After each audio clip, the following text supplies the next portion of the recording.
Hey there, gentlemen.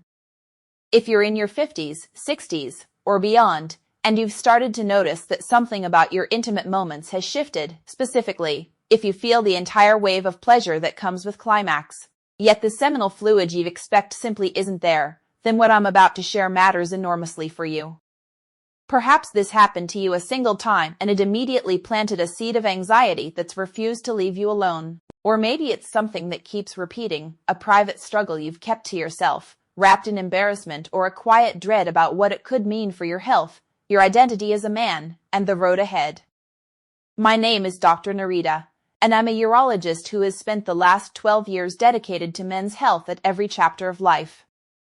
Today, I want to sit down with you for a conversation that's honest and thorough, but also deeply reassuring, one that won't sidestep the subject or leave you walking away with more uncertainty than clarity. First and foremost, I need you to hear this clearly. I understand exactly what you're going through.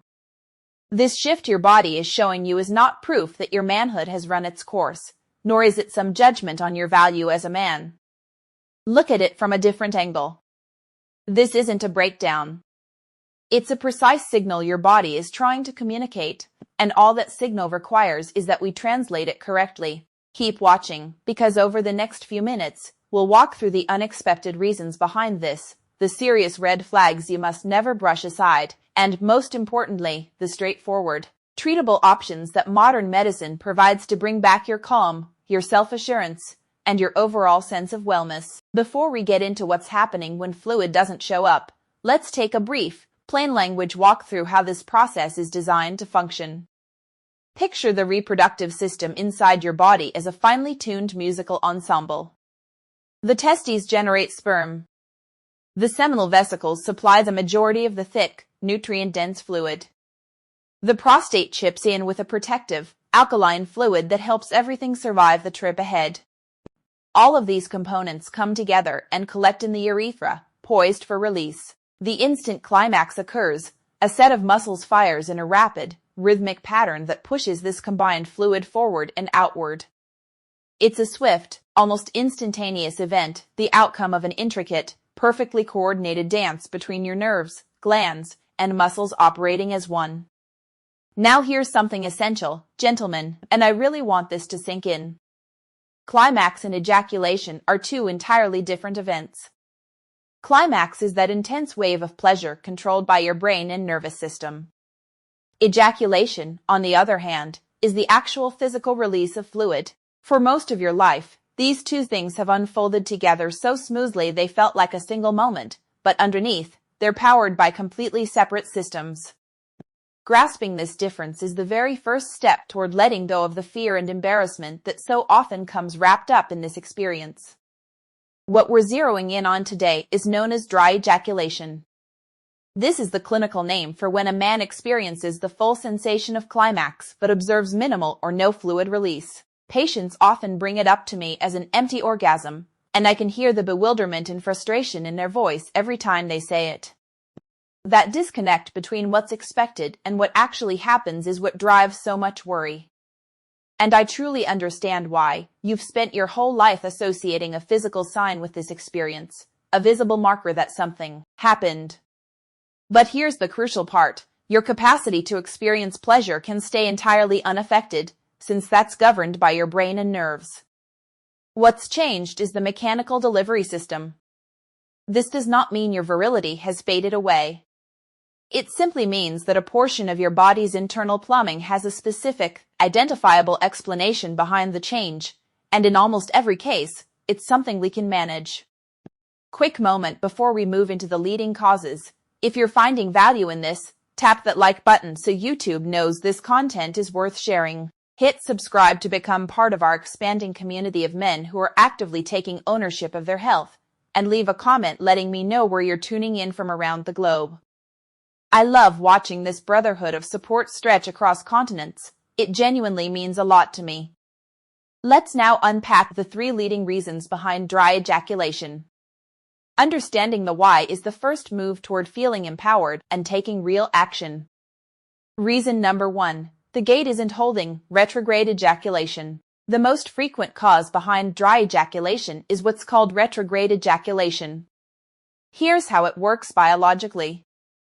Imagine a tiny muscular valve sitting right at the neck of your bladder, acting as a gatekeeper. When climax hits, this valve is supposed to snap shut firmly, making sure the seminal fluid has only one route available, forward and out. But if that valve has become too loose, the fluid takes the path of least resistance and flows backward, straight into the bladder.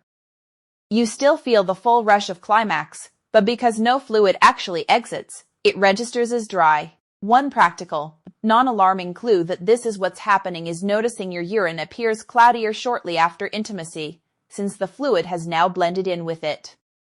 This kind of valve relaxation is commonly triggered by certain surgical procedures involving the prostate or bladder. These surgeries are often successful and necessary, but they can sometimes disturb the delicate nerve pathways that control that gate.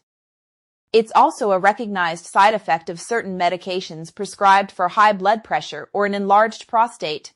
These drugs work on your blood vessels, but in the process they can also loosen that small muscle.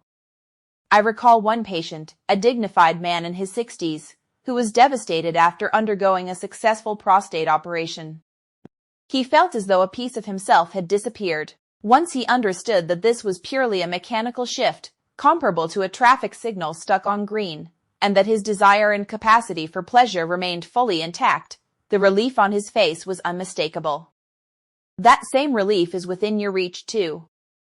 Reason number 2, a clogged pipeline, duct obstruction. Our second leading cause involves a blockage somewhere along the ducts that carry seminal fluid.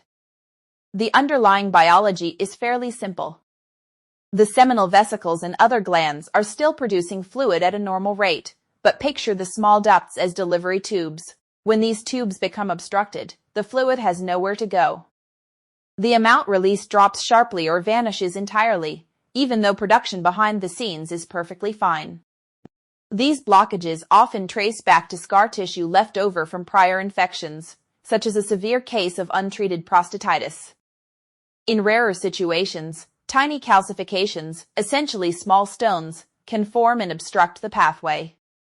Subtle warning signs to watch for include a new, mild ache in the pelvic region during climax, or noticing that the fluid has gradually grown thicker and scarcer over time. The encouraging part is that many of these blockages can be resolved, whether through medication that addresses inflammation or, when necessary, minimally invasive procedures that restore normal flow. This is not a permanent sentence, it's a plumbing problem, and plumbing problems get solved all the time.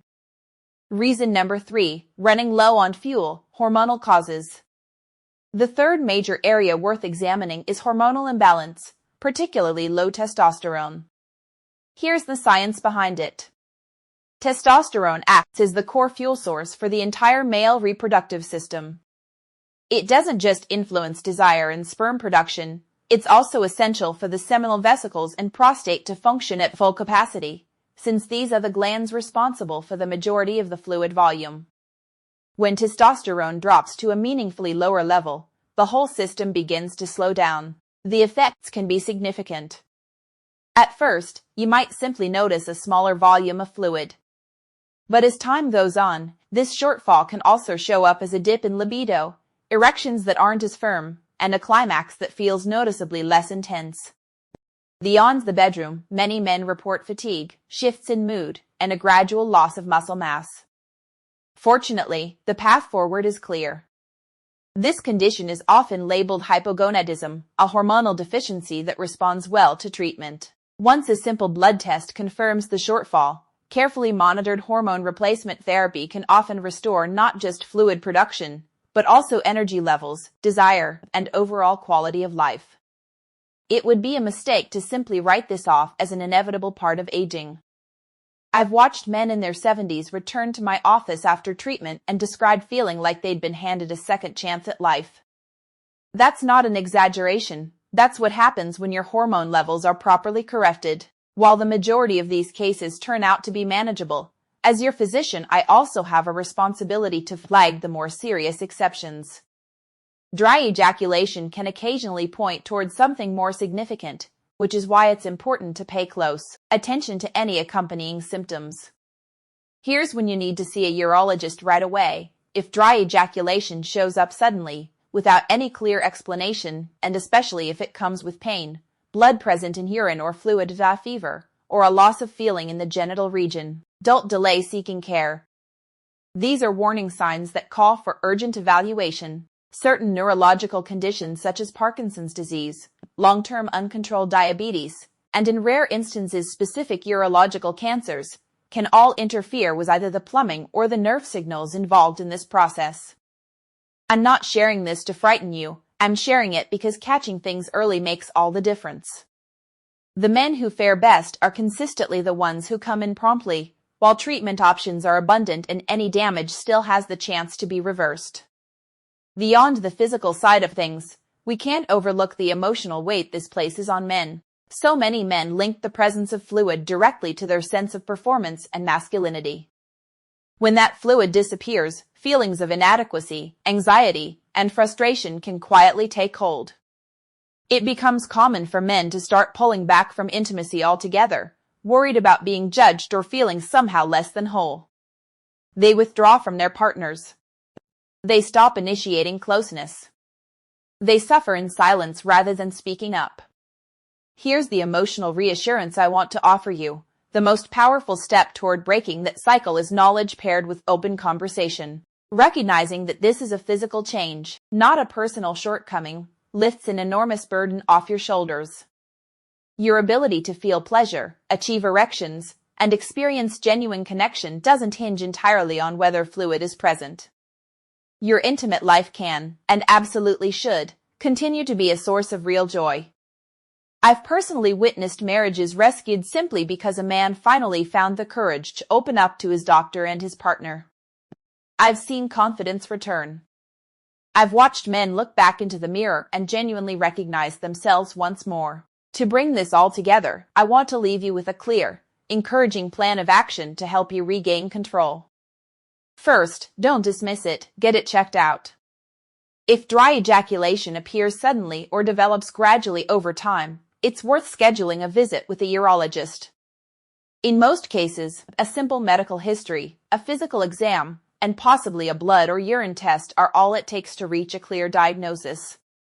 Second, keep the underlying conditions in check. Managing chronic issues like diabetes, high blood pressure, and cholesterol has a direct impact on the vascular and nerve health that governs this entire process. Third, break the silence surrounding it.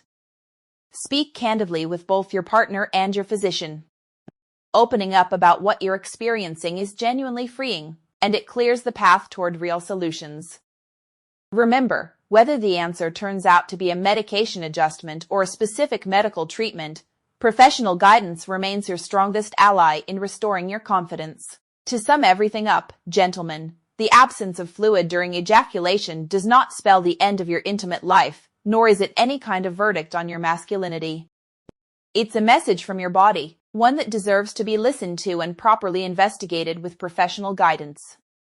Whether the root cause turns out to be mechanical, obstructive, or hormonal, understanding it is the first real step.